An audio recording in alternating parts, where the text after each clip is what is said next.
저희가 지금 언론진흥재단의 후원을 받아서 2022년 그 언론진흥재단의 미디어 리터러시 지원 프로그램이 있습니다.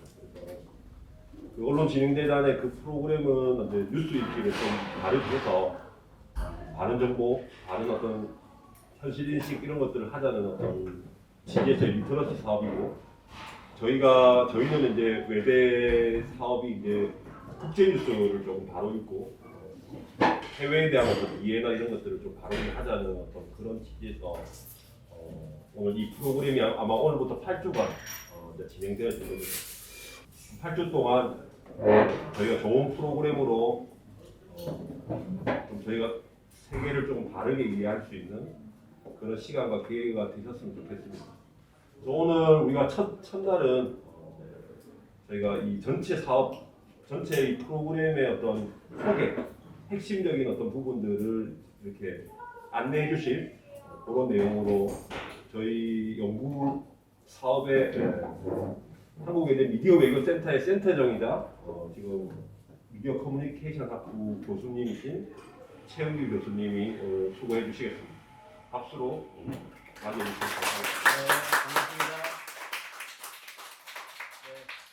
바랍니다. 지금 카메라 앵글이 어떻게 되는지 모르겠는데 그래도 짧게 인사하고 앉도록 하겠습니다. 강의는 앉아서 진행할게요. 방금 소개받은 미컴 교수고요. 지금 저희 연구소 산하에 한국연구재단으로부터 이제 계속 지원을 받고 있습니다. 미디어 외교센터 센터장을 맡고 있는데요. 아마 미디어 외교는 나중에 수업 중에 강의 중에 잠시 소개를 드릴 겁니다. 미디어를 통해서도 외교가 가능하다. 뭐 이런 믿음을 가지고 연구와 어떤 실행 사업들을 지금 하고 있습니다. 오늘 이제 8주 동안 시작될 글로벌 뉴스 미디어 리터러시 관련돼서 이제 첫 강의인데요. 글로벌 뉴스와 미디어 리터러시가 왜 중요한지 그리고 이후에 나올 7주 동안의 강의가 어떠한 내용인지 좀 간략하게 소개하고 이제 그런 뭐 첫 출발 이렇게 생각하시면 될 것 같습니다. 8주 동안 하시면은 어느 누구보다도 국제 뉴스 그리고 글로벌 시대의 뉴스가 어떻게 해야 되고 어떻게 우리가 이해할 수 있고 어떤 일들을 해야 되는지 아이디어들이 좀 나올 것 같아요. 그래서 꾸준히 참석해 주시기 바랍니다. 네, 그러면 이제 진행하도록 할게요. 국제 뉴스는 여러분들이 많이들 들어보셨을 텐데 사실은 전반적인 뉴스에 대한 신뢰가 낮은 나라에 있기 때문에 국내 뉴스에 대한 소비도 그렇게 양적으로 많지는 않을 거예요. 더군다나 이제 국제 뉴스니까 좀 다른 뉴스이기 때문에 더 큰 관심은 없을 거다 이렇게 생각을 하는데 실제 현직에 있는 기자분들도 우리나라 시민들은 국제 뉴스에 참 관심이 없어요. 이런 이야기를 편하게 합니다. 그렇기 때문에 이렇게 언론사들도 많은 투자를 하지 않는다 이렇게 이야기를 하고 있어요. 외대에서는 특히나 이제 여러 언어학과 학과들이 있기 때문에 자기 나라와 관련된 뉴스에 상당히 많은 관심을 가지고 있죠. 최근 들어서 가장 큰 관심 있는 뉴스 지역은 어디인가요? 우크라이나도 아니야. 우크라이나. 우크라이나가 최근 들어 가장 많이 관심을 받죠. 네, 맞아요. 작년에는 또 다른 나라였습니다. 우리 외대에서 또 관심 있는 지역이 또 있었는데 어디였었죠? 홍콩도 있었고 또 미얀마도 있었죠. 미얀마는 이제 군사 쿠데타와 관련해서 우리 학교 거의 모든 과가 자기 나라 언어로 미얀마 민주 항쟁을 지지합니다라는 말 이렇게 그것도 했었습니다. 그러니까 우리 외대는 사실 국제 뉴스의 주요 이슈와 관련해서 굉장히 민감하게 반응할 뿐만 아니라 직접적인 관련 있는 과들이 되게 많아요. 그래서 우리 외대는 특히나 이제 글로벌 뉴스에 대해서는 더 많은 관심들이 필요하다. 또 이제 여러분들 사회에 나가면은 해당 지역에 대한 이슈가 있으면 꼭 여러분들을 불러요. 이거 왜 이런 거야? 이렇게 물어볼 거예요. 근데 뭐 대부분이 그렇지만 사실 우리가 전문가라고 이제 하지만 모든 이슈에 대해서 알 수는 없잖아요. 그죠? 그렇기 때문에 여러분들 평소에도 국제뉴스에 대한 관심들이 남달라 있어야 됩니다. 사회에 나가면 여러분들에게 그런 기대들이 좀 있어요. 근데 이제 수업하다 보면 놀라울 일이 많지, 많이 관심이 없을 뿐만 아니라 알지 못하는 걸 많이 확인할 수 있는데, 중요한 거는 이게 여러분 탓이 아니라는 거예요. 국제뉴스가 여러분들 삶에 직접적인 관계성을 갖지 않는다고 생각을 하고 있는 부분도 있고, 실제 뉴스가 그렇게 생산이 되는 것도 있어요. 오늘은 이제 실제 국제뉴스가 어떠한 경향들이 있는지, 왜 사람들이 관심이 없을까, 그리고 이 경향성을 띠게 된 이유들이 뭘까, 이런 부분들에 대해서 좀 알게 되면 국제뉴스가 훨씬 더 재밌어져요. 그리고 여러분들이 만들어져서 여러분들에게 제공되는 국제뉴스가 아니라 여러분들이 직접 찾아 나가는 국제뉴스들, 이런 것들이 이제 느껴질 겁니다. 그걸 이제 기대를 하고요. 그래서 오늘 제가 강의 드리는 것은 우리나라 국제뉴스가 왜 어떻게 만들어지는지, 그리고 그 특징이 무엇인지, 그리고 어떤 문제를 좀 극복하기 위해서 우리가 무엇을 해야 되는지, 이런 고민들 할 수 있는 시간들이 되길 바랍니다. 한 2시간 정도 시간이 주어졌지만 1시간 반 정도면 이러한 이야기들을 다 공유할 수 있을 것 같아요. 자, 그러면 오늘 강의 시작하도록 하겠습니다. 자, International News in the Age of Globalization. 예. 지금 우리는 이제 지구화 시대에 살고 있다고 이야기도 하죠. 근데 참 아이러니한 게 지구화 시대지만 뉴스 소비는 국내 뉴스 중심으로 이루어지죠. 글로벌 시대지만 역시 우리의 시각은 우리 국가주의에 이렇게 초점이 맞춰져 있어요. 어떻게 보면은 세상은 달라지고 있다고 그러지만 우리의 삶은 자기 땅에 픽스가 되어 있는 상태라고 할 수 있습니다. 되게 언밸런스한 거예요. 근데 여러분들 모두가 그렇지 않아요. 해외에 나가거나 글로벌 리더가 되고 싶거나 또는 이제 글로벌 비즈니스에 관계되다 보면은 그 시각들이 이제 해외로 나가게 돼요. 대부분의 사람들은 사실 국내에서 소비하고 국내에서 생활하기 때문에 이 지구화에서 약간 거리가 떨어져 있다고 보면 돼요. 근데 여러분들 시각을 해외로 돌리잖아요. 그럼 여러분들 더 많은 가능성들이 보입니다. 그래서 언론들이 어떻게 국내 뉴스를 보도하느냐, 국제 뉴스를 보도하느냐에 따라서 사실 여러분들 시각이 국내 픽스가 되느냐, 해외의 어떤 방향이 돌아지느냐, 이게 크게 달라질 수 있는 거예요. 우리나라 언론들이 대부분이 국내에 픽스를 하게 만들어요, 사실. 해외에 있는 것에 크게 관심을 두지 않게 만드는 요인들이 있습니다. 해외 뉴스들이 너희들 삶과 관계가 많아. 해외에 어떤 이루어지는 일, 정치 경제들이 만들어지는 것들이 실제 내 삶과 관련이 많고 많아야 돼. 이러한 의미를 주는 뉴스들이 많이 없다는 거예요. 자연스럽게 여러분들이 지구화지만 자연스럽게 그냥 모든 이슈들이 국내에 초점 맞춰지는 거예요. 세상은 그렇지 않은데 나의 시선은 주어진 미디어 환경 때문에 역방향이 된다는 거거든요. 자, 그래서 왜 그런지를 오늘 좀 살펴볼 필요가 있을 것 같아요. 우리 심지어 어떤 게 국제뉴스인지도 잘 몰라요.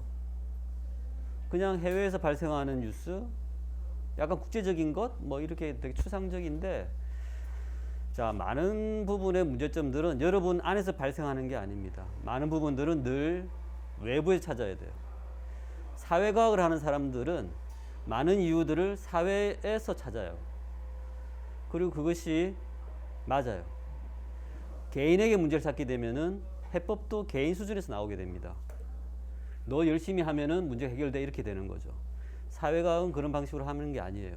많은 부분들이 사회의 어떤 조건의 개선을 통해서 나아지게 만드는 이야기들을 우리가 해야 됩니다. 그렇기 때문에 사회 언론의 어떤 문제점들이 무엇인지 밝히는 작업이 더 중요하다는 거예요. 그걸 바로 우리가 구조라고 그러죠. 언론도 구조예요. 여러분들의 어떤 말과 이해의 조건들을 만들기 때문에. 자, 그러면 어떤 여러분들 어떤 국제뉴스의 환경이 있는지 이걸 통해서 한번 좀 보도록 했으면 좋겠습니다.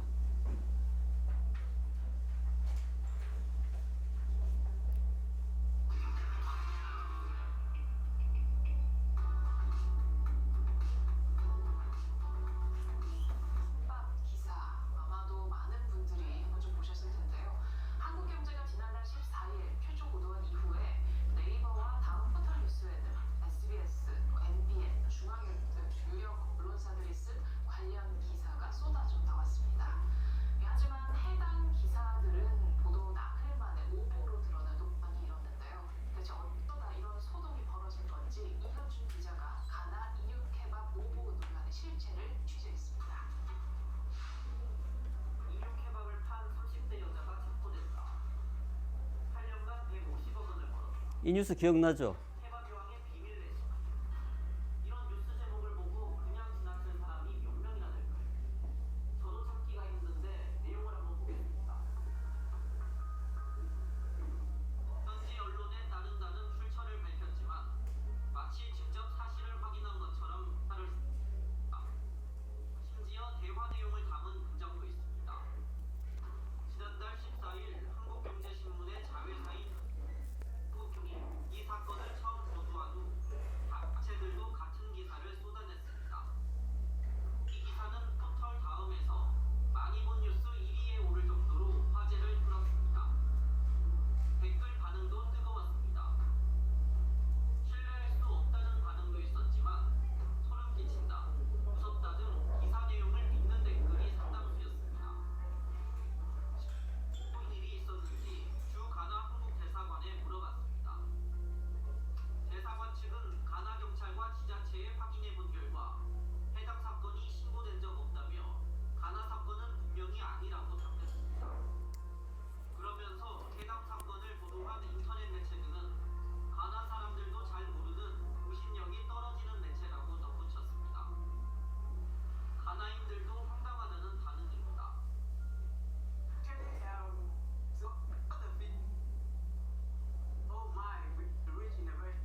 네, 지금 특파원 수가 이렇게 줄어들고 있는 걸 보여주고 있고요. 이거 이제 보면서 기본적으로 한국의 국제 뉴스가 어떻다고 느껴졌어요? 뭐 이걸 보기 전에도 뭐 어떤 생각을 갖고 있었을 텐데, 우리나라 국제 뉴스 하면 떠오르는 이미지가 어떤 거였는지 조금 한 두세 사람 이야기 좀 듣고 진행 더 해보도록 하겠습니다. 해외에서 뜨는 기사를 급하게 번역을 하는데 사실 번역 위주인 것 같아요. 근데 그게 이제 오역일 때도 많고 그래서 특히 뭐 주식이나 이런 거 하다 보면 해외 뉴스를 접할 수밖에 없잖아요. 그래서 그런 걸 많이 해요. 일단 번역 위주, 그것도 약간 오역된 번역도 가끔씩 보이는 가공된 뉴스가 좀 많은 것 같다는 이야기 해줬습니다. 또 다른 친구. 이 뉴스가 왜 노출되는지를 모르겠어요. 이게 그 나라에선 중요한 이슈인 건 알겠는데 그래서 한국에 있는 저희는 이걸 왜 봐야 하는가 이게 약간 의문인 경우가 있었던 것 같아요. 그게 아까 이제 ABC 뉴스 기자가 이야기했던 렐러번스죠. 도대체 이걸 나랑 어떤 연관이 있는지 뭐 잘 모르겠다 이런 이야기인 것 같습니다. 또 다른 분?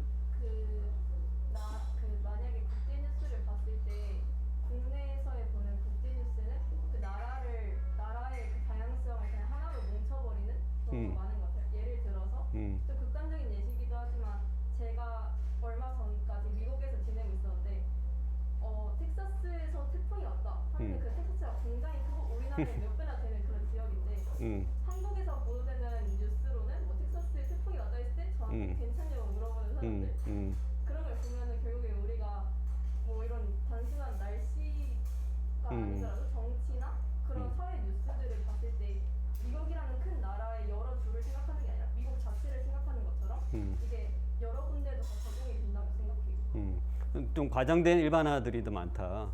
정확하지 않은 보도라는 거죠. 뭐 캘리포니아 불이 나면은 미국 전체가 불이 난 것 같지 뭐 사람들이 그렇게 생각을 하는 것 같아요. 나도 텍사스에 있어봐서 아는데 텍사스 우리나라보다 몇 배가 커요. 근데 그래서 약간 좀 홍수 소식이 들리잖아요. 텍사스가 다 잠긴 것 같이 우리나라 보도를 이렇게 합니다. 얼마 전에 달라스에 눈이 왔었는데 완전히 멍쭉 사람들 다 얼어 죽는 것처럼 이야기를 한 것 같아요. 이제 그런 과도한 어떤 일반화가 또 있습니다. 우리 한 명 더 이야기를 좀 해볼까요? 저는 지금 외대 역사신문부에서 지금 일을 하고 있는데 근데 제가 지금 기사를 쓰면서 한국 언론의 기사를 몇 개 찾아보게 되면은 거의 다 외부 언론의 그 인용만 있는 진짜 그 뭐 한국 언론사에 직접 취재를 가서 뭔가 좀 더 추가된 내용이 있는 게 아니라 정말 뭐 로이터나 이코노미스트의 기사를 거의 다 인용하고 뭐 번역을 해서 그냥 붙여놓은 수준의 글이구나라는 거를 계속 느끼고 또 이게 한 언론사에서 나타나는 게 아니라 다른 언론사들도 똑같이 그런 번역하고 그냥 붙여넣기만 하고 있으니까 그러니까 뭔가 좀 언론사마다 차별화되는 내용이 있는 게 아니라 너무 획일화된 내용만 있는 것 같다라는 생각을 하게 됐어요. 그죠. 아까 번역 위주의 기사들이 많다고 하는 얘기도 되게 맞는 것 같아요. 번역 자체가 나쁜 건 아니죠. 번역만 있다는 게 나쁜 거예요. 추가 취재가 없는 거죠. 우리나라 이제 한 연구에 의하면은 나라별로 비교해 놓은 게 있어요. 국제 뉴스를 누가 썼는지 이렇게 놓는데 국제 뉴스를 누가 썼느냐면은 누가 쓸 것 같아요. ABC 기자는 뭐예요? 특파원이죠, 그죠? ABC는 그러니까 특파원이 국제 뉴스를 쓰는 거예요. 그럼 우리나라는 누가 국제 뉴스를 쓰는 걸까요? 기자. 국제부 기자라는 분이 쓰는 거예요. 어디서 쓸까요?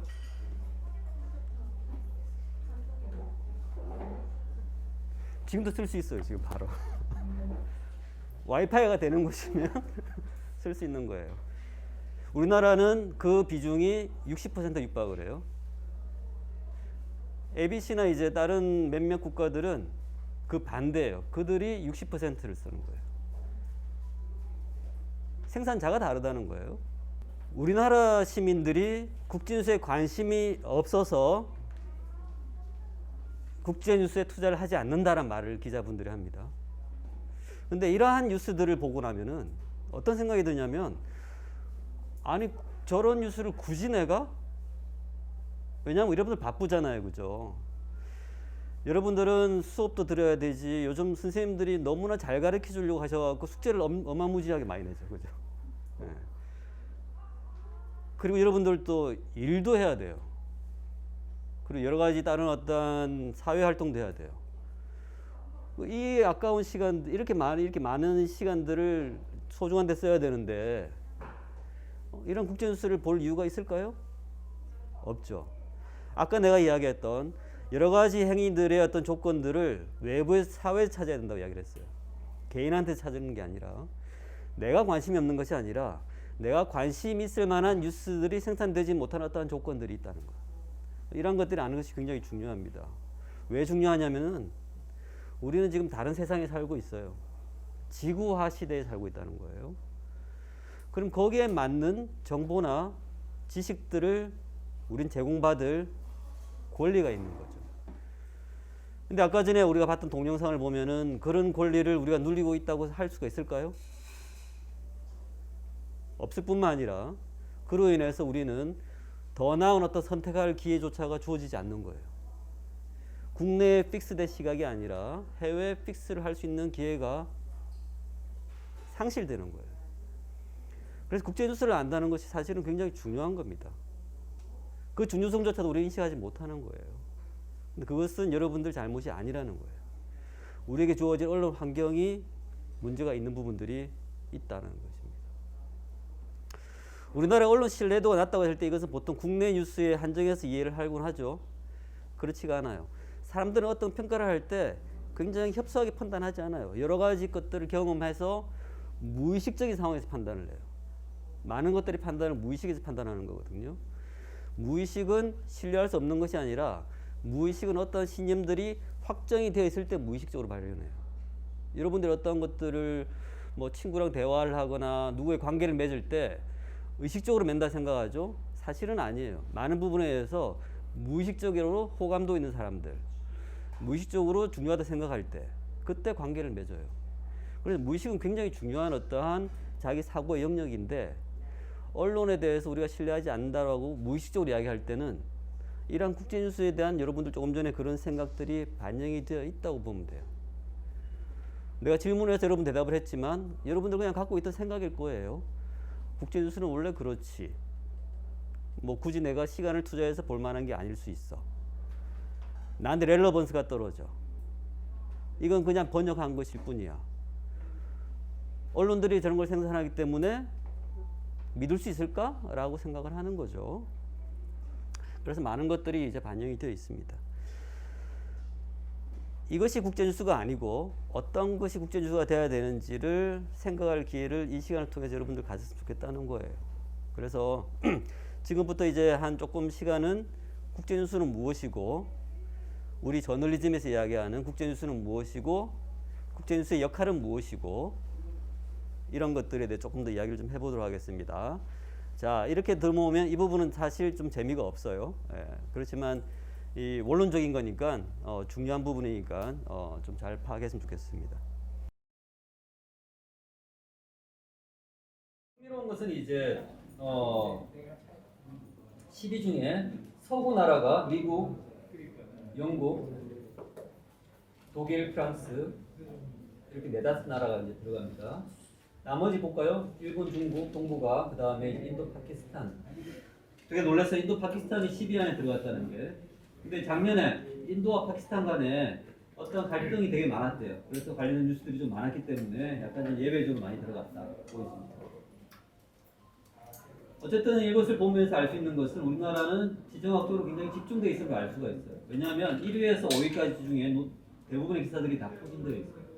나머지는 굉장히 적어요. 6만 건 중에 뭐 한 2,000건, 1,000건 이 정도면은 뭐 굉장히 적은 뉴스들이 만들어진다고 보면 됩니다. 근데 흥미로운 게 있어요. 11위에 이스라엘이 들어가 있어요. 우리나라가 왜 이렇게 이스라엘에 관심이 많은지는 잘 모르겠는데 이스라엘에 대한 보도가 많습니다. 그래서 찾아봤어요. 혹시 팔레스타인과 갈등 관계 때문에 그런가? 근데 팔레스타인은 우리나라 이 순위를 보면 26위예요. 굉장히 저 뒤에가 있어요. 그리고 이스라엘과 팔레스타인의 갈등이면 팔레스타인도 많이 나와야 되는데 그렇지 않다는 걸 알 수가 있어요. 어쨌든 이 결과를 보면 우리나라는 이스라엘에 참 관심이 많은 나라구나. 네, 그런 걸 좀 알 수 있어. 좀 예외적인 발견이었던 것 같아요. 좀 특이하다. 왜 그런 것 같아요? 이거는 그냥 물어보는 거예요.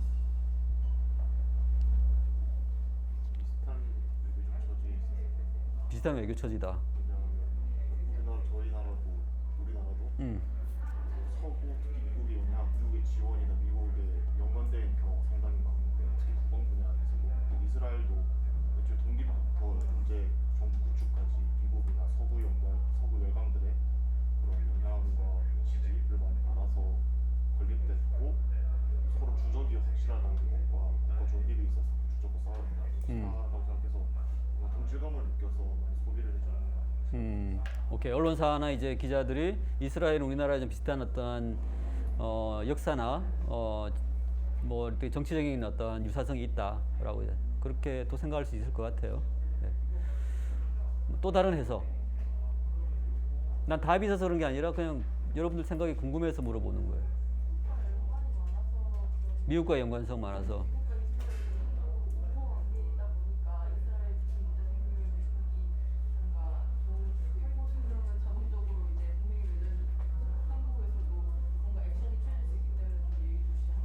미국과의 연관성들.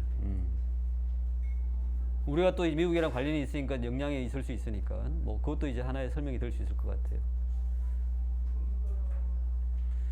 어쨌든 이건 연구 주제인 것 같아요. 왜 우리나라 언론 기자들은 이스라엘에 관심이 많을까? 특히 이스라엘 관련 뉴스를 많이 번역을 하고 있다는 건데, 그죠? 궁금합니다. 자, 두 번째. 선진 편향성. 이게 선진은 선진국이라 생각하시면 돼요. 우리나라는 또 이제 올해 연구에서 이제 나타난 건데 융방권의 기사들 중에서 국가의 GDP와 보도 건수를 이제 상관관계를 봤더니 비례관계가 나왔어요. 그래서 우리나라는 지정학적인 관심도 뉴스를 결정을 하지만 잘 사는 국가면 많이 보도하더라. 우리나라의 어떤 이 사람들이 보도 부자들에 대한 이 관심도는 뭐 국제 뉴스에도 나타나는 것 같아요. 잘 살아야 돼요. 국제 뉴스에 많이 나오려면 우리나라에서는. 이게 모종의 우리나라의 어떤 관념 속에 무의식 속에 있는 것 같습니다. 일단 부의 척도가 관심의 척도인 동시에 중요성의 척도이기도 하다는 거. 많이 갖지 못하면 중요하지 않고 그렇게 관심이 둘 대상이 아니라고 하는 그런 관념이 국제뉴스에도 반영이 되어 있지 않나라는 생각이 들어요. 그렇죠? 생각해봐요. 우리나라와 가까이 있는 많은 나라들이 이렇게 선진국들이 아니에요. 우리나라가 관심을 가져야 될 나라들도 그렇게 선진국이 아닌 나라들도 많아요. 동남아가 그 중에 하나죠.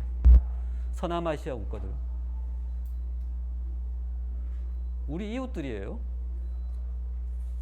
근데 이제 우리 이웃들 중에도 여러분들도 그렇죠. 많은 사람들이 없으면은 관심 안 가져요. 약간 국제뉴스도 그렇게 반영이 되어 있다. 그래서 선진 편향성이 있다는 거예요. 이건 지정학적인 관심 그리고 이런 것들이 넘어서는 것 같아요. 자, 하나는 이제 문화적 편향성도 우리나라 국제뉴스의 특징 중에 하나입니다. 오리엔탈리즘이죠. 뭐냐면 이거예요. 선진국일수록 우호적인 보도를 하는 어떤 관계를 봤더니 선진국에 대해서록 우호적인 어떤 보도를 하더라는 거예요. 그러니까 좋게 이야기한다는 거죠. 많이 가지면은 착하다는 거예요. 가진 게 성격이 되는 거예요. 그러니까 내 주머니 크기가 내 성격이 되는 거지. 그런 게 이제 국가 보도에서 나타나는 겁니다. 이게 이제 감성 분석이라는 건데, 감성 분석이 뭐 어떻게 하는 거냐면은 어떤 국가가 나왔을 때 우호적인 단어가 이어서 나올 가능성이 높을 때 이게 긍정성이 높다고 이야기를 해요. 근데 이제 이런 선진국에 대한 이야기 나올 때마다 좋다, 부럽다, 잘한다 이런 어떤 긍정적인 단어가 많이 따라오는 반면 GDP가 낮은 국가에 대해서록 위험하다, 안 좋다, 어렵다라는 단어가 더 따라오더라는 거예요. 6만 건을 봐서 상관관계를 봤더니 이런 비례성이 나오는 거예요. 그래서 이러한 것들이 나오는데 이게 뭐냐면 결국은 오리엔탈리즘이 뭐예요? 서구의 시각으로 그 국가를 바라본다는 거잖아요. 즉 서구의 시각으로 다른 세상을 어떻게 긍정적이다, 부정적으로 우리가 볼 수 있는 어떤 가능성이 커지는 겁니다. 자, 네 번째, 정파성. 아까 전에 이야기했죠. 우리나라 국제뉴스의 정파성의 특징이 하나가 이것도 이제 보도 분석을 통해 나타났는데, 한겨레 같은 경우는 긍정 보도가 뭐 국가별 큰 차이가 없어요. 미국에 대해서는 조금 더 많이 나타나고 있는데, 조선일보는 일본에 대한 긍정적인 보도가 한겨레보다 훨씬 더 많이 나타나는 결과가 나타나고 있어요. 즉 어떤 정파적인 성격의 있냐에 따라서 특정한 국가에 대한 우호적인 보도가 달라진다는 것. 국제 뉴스에서도 이처럼 정파성이 영향을 미치는 거예요. 국제 관계를 통해서 국제 정책을 결정을 해야 되는데, 객관적인 국제 질서가 아니라 해당 매체가 갖고 있는 정파성에 따라서 국제 질서나 관계가 묘사된다는 거예요.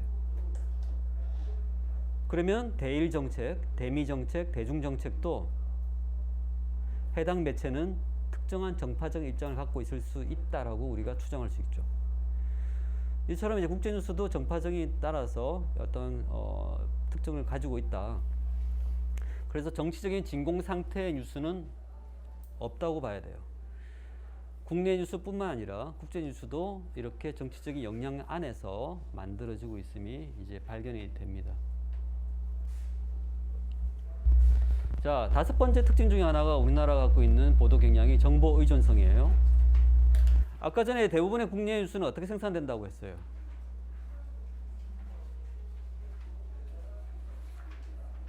국제부 기자가 쓴다고 그랬죠? 국제부 기자는 어떻게 한다고 했어요? 자, 와이파이 되는 곳이, 그죠? 인터넷이 출입처가 되는 거예요. 사이버 세상이 출입처가 되는 거죠. 자, 그렇다면 그들은 주로 어디서 정보를 얻어올까요?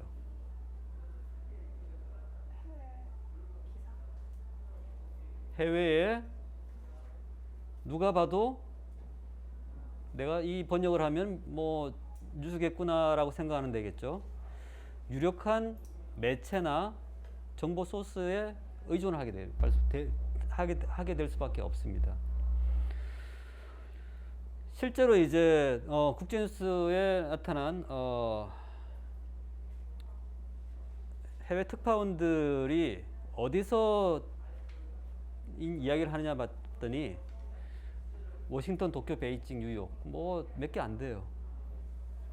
해당 국가에서 그 나라 뉴스를 인용을 하면서 특파원도 보도를 하는 거예요. 심지어 특파원도. 자, 워싱턴에서 인용을 하면 주로 미국의 주요 매체가 되겠죠, 그죠? 유력 매체들.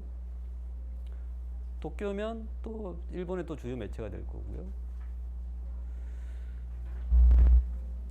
그리고 이제 보도 시기별 이제 해외 특파원 보도를 봤더니 더 줄어들고 있어요. 아까 전에도 이제 첫 화면에 나타났었는데 2020년에서 2021년에 더 줄었습니다. 아마 코로나 영향일 가능성이 높은데, 이렇게 해외 특파원이 현지에서 보도를 하는 것도 되게 편중되어 있는데 그나마도 더 줄어들었어요.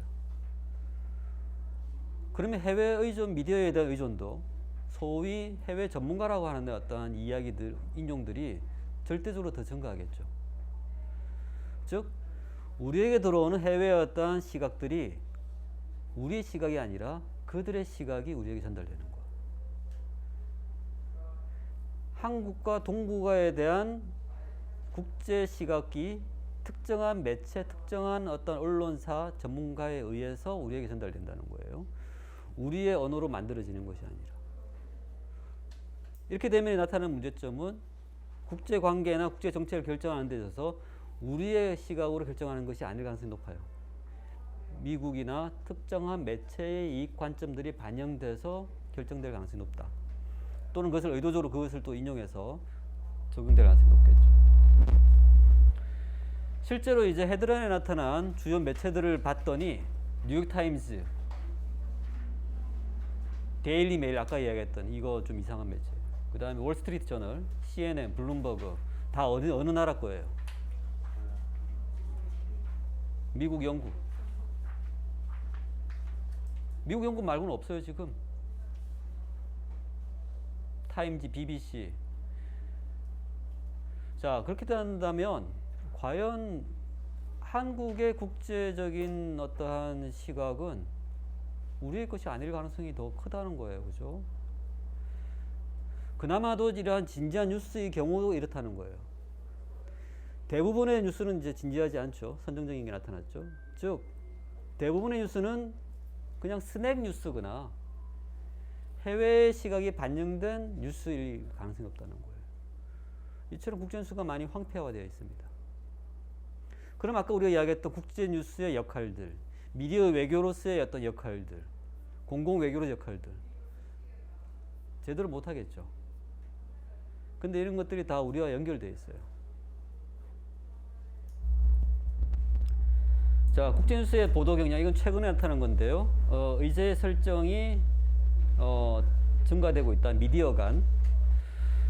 최근에 이제 유튜브에 대해서 일본에 계신 학자분이 분석을 한 게 있는데,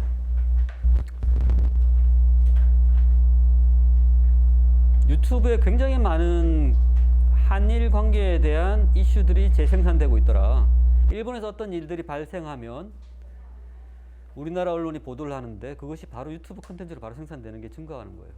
일본 지진이 나타나면 그게 바로 또 유튜브에 생산되고, 코로나 진행 상황이 나타나면 바로 또 그게 유튜브가 또 생산이 되고요. 수에즈운하 일본 컨테이너에서 자초되는데 우리나라는 그런 것도 이제 뉴스 컨텐츠로 만들어요. 많은 유튜버들이. 하버드 램지어 교수 논문 대표적이죠.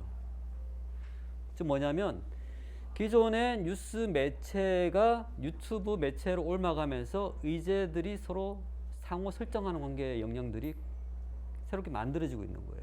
이게 매체 간 의제 설정이라고 합니다. 인터미디어 어젠다 세팅이라고 그래요. 옛날에 어젠다 세팅은 매체가 공중에게 하는 것들이에요. 지금은 하나의 매체가 다른 매체의 어젠다를 세팅을 하는 거예요. 즉 기존 뉴스가 선정적이거나 자극적이거나 혐오적이면은 그 의제가 다른 매체에게 증강돼서 설정을 시키는 거예요. 일본에 대해서 비우적이거나 일본을 욕을 하거나 비하하면은 유튜브로 전이돼서 그쪽에서는 더 확산된다는 거예요. 즉 유튜브가 국뽕이거나 혐오가 아니라 기존의 우리 매체 환경 자체가 민족주의적이거나 약간 좀 일본에 대해서 문제의식을 가지고 보도를 하는 양상이 크다는 겁니다. 인터미디어 어젠다 세팅이 굉장히 많이 발생하고 있습니다. SNS가 활발해지니까 더 그렇게 되겠죠. 그죠? 그래서 갈등이 재생산돼요. 한중 관계, 한일 간의 어떤 이양 대립 속에서 세계 질서를 바라봐요. 국가 관계는 이보다 훨씬 더 다양하게 복잡하게 되어 있지만, 그리고 2차 자료를 출처를 명시를 안 해요. 근데 대부분에 보면 이제 기존의 언론이나 기존 언론에서도 가짜뉴스가 많죠. 이제 그걸 그대로 인용하면서 또 확대시킵니다. 그것도 시각 및 음향 효과를 더 강화시켜서 이처럼 새롭게 나타나고 있는 국제뉴스의 하나의 경향이에요. 매체 간 의제 설정을 통해서 증강 효과를 나타내고 있다. 자, 그 결과 이거는 이제 2014년에 나와 몇몇 교수님들이 같이 작업한 건데, 아프리카 재현을 관련해서 뉴스를 분석한 건데, 시간이 없어서 자세하게 말씀은 못 드리고요. 하나 예를 들면 어린애들을 교실에 불렀어요. 학생들을, 초등학생, 하나 유치원생도 불렀어요. 칠판에 그림을 그리겠습니다. 아프리카에 대한 이미지를 그려봐 했더니 예외 없이 4명의 유치원하고 초등학생들이 뭘 그렸냐면은 배고파서 죽고 있는 아이를 그렸어요. 그리고 이제 한 아이는 어머니가 자기 아이가 죽어가는 모습을 그린 거래요. 이러한 이미지를 어디서 갖고 왔느냐? 유튜브를 통해서 봤다 그러고 뉴스를 통해서 봤다는 거예요. 그러니까 하나의 어떠한 지역과 국가에 대한 이미지를 어린애 때부터 가지고 가는데 이것이 성인까지 가요. 바로 내가 초등학생 때 물어보고 이제 직장인까지 물어봤는데 거의 비슷한 이야기를 해요. 직장인은 정글의 법칙 이야기까지 이래요. 이처럼 뉴스가 우리에게 미치는 영향은 단순한 지식을 전달하는 것이 아니라 우리의 의식을 잠식을 해요. 아프리카는 어떠한 뉴스를 취재할 의도를 하지 않을 가능성이 높아요. 왜냐하면 이제 성인으로서의 뉴스 기자는 아프리카는 이미 그러한 나라이기 때문에 그냥 케밥 뉴스가 자연스럽게 나오는 거예요. 그리고 저널리즘 자체의 문제일 수도 있지만 이미 우리는 이제 그러한 뉴스의 환경 속에서 성장해 왔기 때문에 더 이상 다른 어떤 뉴스를 생산할 수 있는 어떤 가능성들이 더 줄어들어 있다, 이렇게 보면 됩니다. 여러분들이 의도적으로 뉴스를 찾거나 만들지 않으면 안 되는 상황이 있다는 거예요. 자, 두 번째는 이제 최근에 이제 우크라이나와 관련된 뉴스를 이제 분석한 사례인데, 우크라이나와 관련된 뉴스를 봤더니 이 이명희 교수님은 직접 취재가 없더라. CNN은 75명이나 기자들이 나가 있는데 우리나라 기자들은 거의 제한적인 거예요. 여기에 대해서는 우리나라 기자들도 할 말씀이 있습니다. 왜냐하면 우리나라 외교부가 허가를 안 해줘요. 외국에서는 그러한 것들이 없어요. 기자가 해외에 나가서 종군 기사를 취재하는다, 정부가 막는다, 이것은 스캔들이 날 거예요. 그런데 우리나라에서는 그걸 좀 막고 있습니다. 사실 그래서 더욱 이런 것들이 이제 부재한 상황이 있습니다. 그리고 2차 취재의 편향성, 아까 전에 했던 문제점이죠. 주로 서방 외신에 의존하는 기사들이 대부분이더라. 그것도 영어권 외신에. 즉 우리는 우크라이나와 러시아의 전쟁을 서구의 시각으로 우리가 바라보고 있다는 거예요. 그래서 아까 물어본 거예요. 여러분들이 우크라이나 전쟁에 대한 여러분들의 의견이 과연 여론이라고 할 수 있을까? 진위를 담은 여론이라고 할 수 있을까? 왜냐하면 많은 뉴스가 서구의 시각을 담은 뉴스가 우리에게 전달되는데 과연 우리가 우크라이나에 대한 지지나 반대를 할 때 과연 우리의 맥락에서 그걸 하고 있는지 의문이 든다는 거죠. 그리고 많은 기사들이 우크라이나와 러시아에 대한 배경 지식이 많이 부족한, 아마 이 우크라이나과 학생이 있을 수 있는데 거짓 뉴스일 가능성이 되게 많은 뉴스를 당당하게 이야기를 해요. 왜냐하면 우리가 무지하니까 또 그렇게 되는 거예요. 그리고 정파적인 해석도 들어가 있다. 아까 우리가 봤던 여러 가지 편향성들이 우크라이나와 러시아 전쟁에서도 그대로 재생산되고 있어요. 그런데 이런 문제점을 지적하지 않으면 여러분들 몰랐을 겁니다. 그래서 국제뉴스의 미디어 리터러시는 중요한 거예요. 어떤 뉴스의 특질을 갖고 있고, 그래서 우리는 해당 뉴스를 봤을 때 어떠한 비판적인 생각을 가지고 봐야 되는지 아는 것이 중요해요. 이게 국제뉴스의 미디어 리터러시를 하는 이유인 동시에, 이거 할 시간은 없는데 여러분들이 좋은 뉴스, 국제뉴스는 무엇이 돼야 되고 나쁜 국제뉴스는 무엇인지 판단할 수 있는 기준을 가질 필요가 있습니다. 그리고 여러분들이 어떤 국제뉴스가 필요한지 여러분들이 결정을 해야 돼요. 나의 맥락에서 필요한 국제뉴스는 무엇이 되어야 되는지 고민을 해야 된다는 거예요. 왜냐하면 많은 이슈들이 로컬 차원에서 머물지 않고 글로벌 차원과 연결되어 있기 때문에 그래요. 노동정책을 우리나라에서 결정할 수 없어요. 왜? 파견직이나 비정규직에 대한 노동은 국제적인 차원에서 협약이 되어 있습니다. 함부로 해고를 할 수 있게 만들어놨는데 함부로 해고를 못하는 것을 우리가 만든다? 못해요. 그것은 국제적인 차원의 이제 WTO 이런 데서 만들어졌어요. 그렇기 때문에 국제적 차원에서의 노동정책을 이해하는 것이 굉장히 중요해요. 바로 여러분들과 삶과 직결되어 있습니다. 그래서 어떠한 국제뉴스를 우리가 봐야 되느냐. 많은 경제뉴스는 애플이나 테슬라에다 기업 뉴스를 잔뜩 실을 게 아니라 어떠한 국제 노동 정책이 있는지에 대한 뉴스를 보도를 해야 돼요. 안 하죠. 그 피해는 오로지 여러분들한테 가는 거예요. 그래서 어떤 국제뉴스가 필요하다고 주장을 할 수 없는 상황에 있다는 거예요.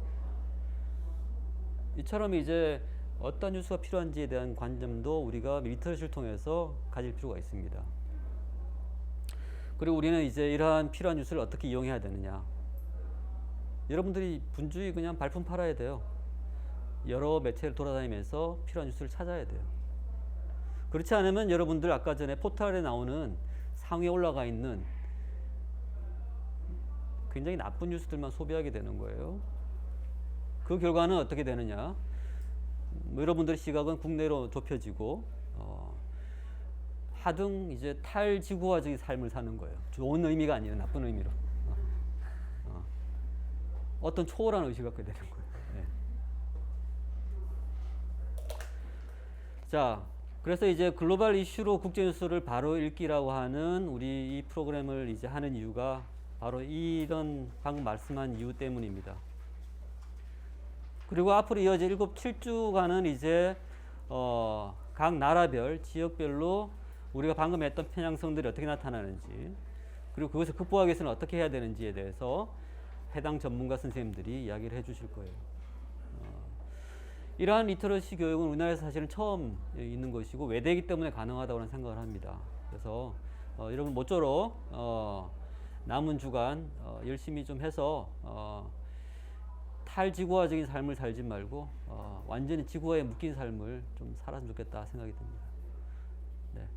그럼 강의 오늘 여기서 이제 마치도록 할게요. 네, 감사합니다.